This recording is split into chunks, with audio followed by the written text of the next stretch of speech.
Assalamualaikum, salam sejahtera kawan dan bersaudara semua. Terima kasih sudah memilih video ini dan selamat datang di channel YouTube Umu Zakia, Mama Bidan 1 dari Kupang, Nusa Tenggara Timur.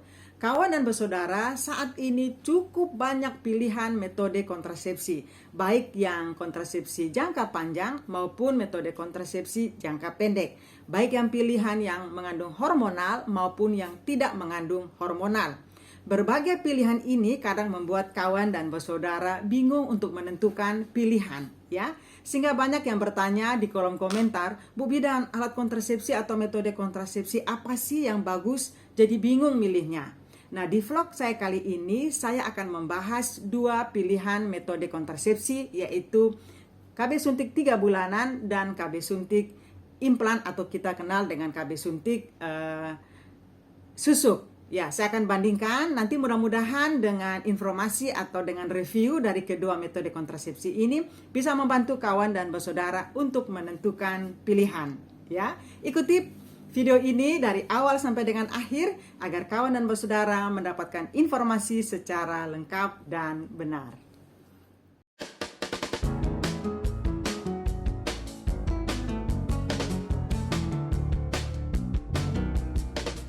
Nah, kawan dan bersaudara, KB suntik 3 bulanan dan KB suntik implan memiliki kesamaan, yaitu sama-sama tergolong KB hormonal dan juga dengan komposisi yang sama, yaitu hormon progestin, namun dengan dosis yang berbeda tentunya.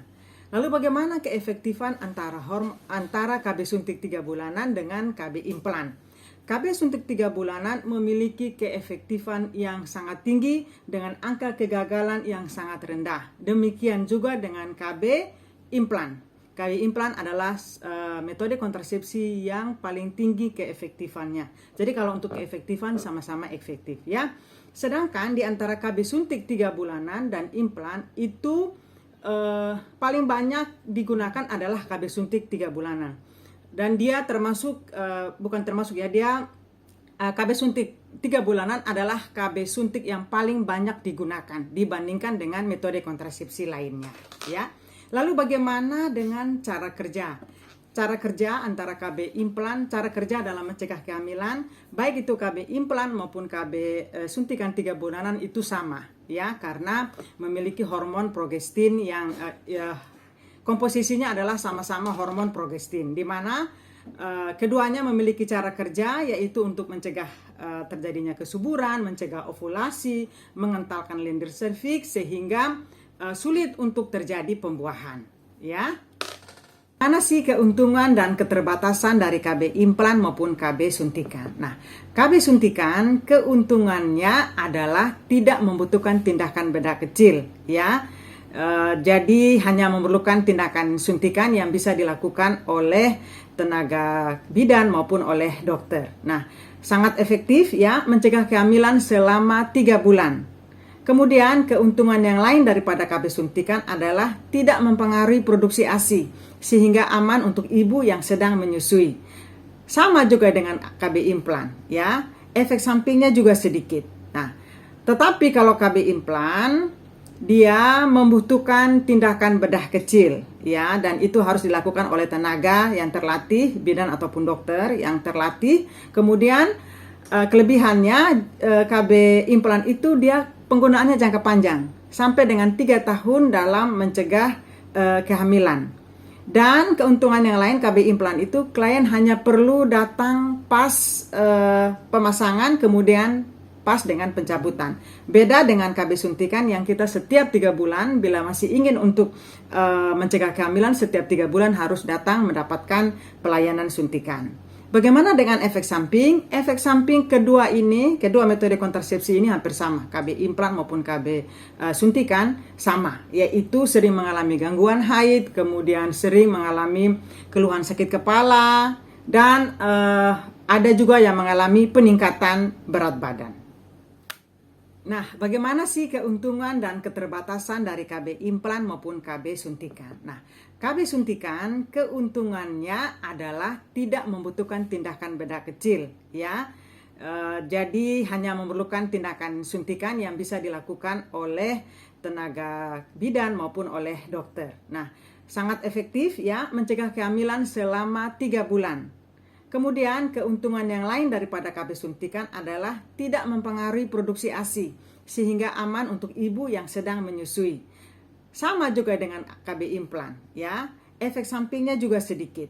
Nah, tetapi kalau KB implan dia membutuhkan tindakan bedah kecil ya, dan itu harus dilakukan oleh tenaga yang terlatih, bidan ataupun dokter yang terlatih. Kemudian kelebihannya KB implan itu dia penggunaannya jangka panjang sampai dengan 3 tahun dalam mencegah kehamilan.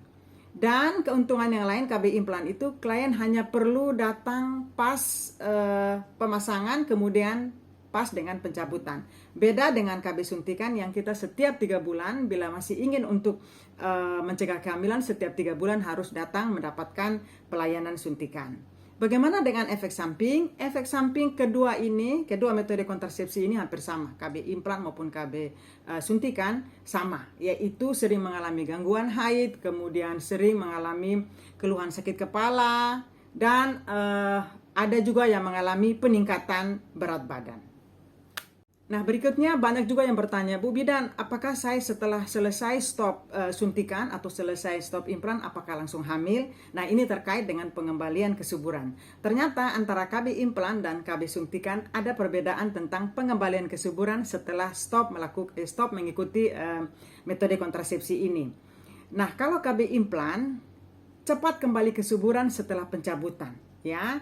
Jadi setelah dicabut, setelah dilepas, maka kesuburannya segera kembali. Beda dengan KB suntikan yang walaupun sudah stop disuntik ya, tapi kembalinya kesuburan membutuhkan waktu lagi. Rata-rata membutuhkan waktu antara 6 sampai 18 bulan. Tapi tergantung dari masing-masing individu ya. Ada yang bisa lebih cepat, tapi ada juga yang bisa lebih lama. Nah, jika ingin mengetahui bagaimana trik untuk cepat kembali subur dan menyiapkan kehamilan berikutnya, saya ada link di sini, ada video yang sudah saya pernah buat tentang tips untuk kembali kesuburan setelah penghentian penggunaan metode kontrasepsi ya. Nah, setelah mendengarkan penjelasan ini masih juga bingung, aduh Bu Bidan, kayaknya dua-duanya sama-sama bagus deh. Jadi masih bingung milih yang mana. Nah, tidak usah bingung, saya akan bantu untuk memilihkan cara menentukan pilihan ya. Tentukan dulu caranya untuk menentukan pilihan ini, mau KB implan ataupun KB suntikan. Tentukan dulu rencana kapan Anda atau kapan kawan dan bersaudara ingin hamil lagi. Berapa lama Anda ingin menjarangkan kehamilan. Jika rencananya dalam waktu kurang dari 3 tahun ingin hamil lagi, maka KB suntikan 3 bulanan adalah pilihan yang lebih rasional ya.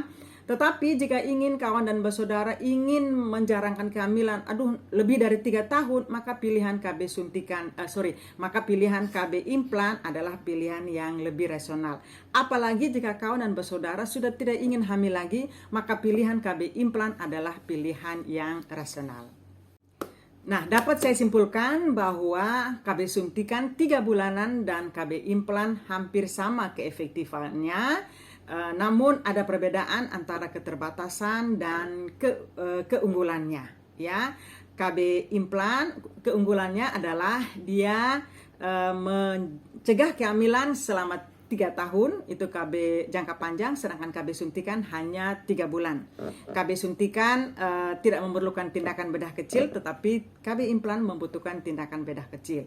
Sedangkan kalau KB implan hanya cukup 1 kali pelayanan dan akan datang lagi ketika ada keluhan ataupun ingin menghentikan penggunaan. Tapi kalau KB suntikan 3 bulan, harus siap setiap 3 bulan datang untuk mendapatkan pelayanan ya. Pengembalian kesuburan juga berbeda. KB suntikan membutuhkan waktu beberapa bulan untuk kembali subur setelah stop penggunaan, sedangkan KB implan itu setelah dicabut maka tidak membutuhkan waktu yang lama, sudah bisa kembali subur. Ingat, konsultasikan ke bidan atau ke dokter untuk membantu pilihan metode kontrasepsi Anda. Dan saya sarankan tidak percaya pada mitos-mitos ataupun mitos-mitos yang tidak benar mengenai kedua metode kontrasepsi ini. Nah, demikianlah yang dapat saya sampaikan. Mudah-mudahan informasi ini berharga. Jangan lupa like-nya, dan yang belum subscribe silakan subscribe, Dan bila ada yang ingin ditanyakan atau ada yang ingin dikonsultasikan atau ingin berbagi informasi, silakan saya tunggu di kolom komentar.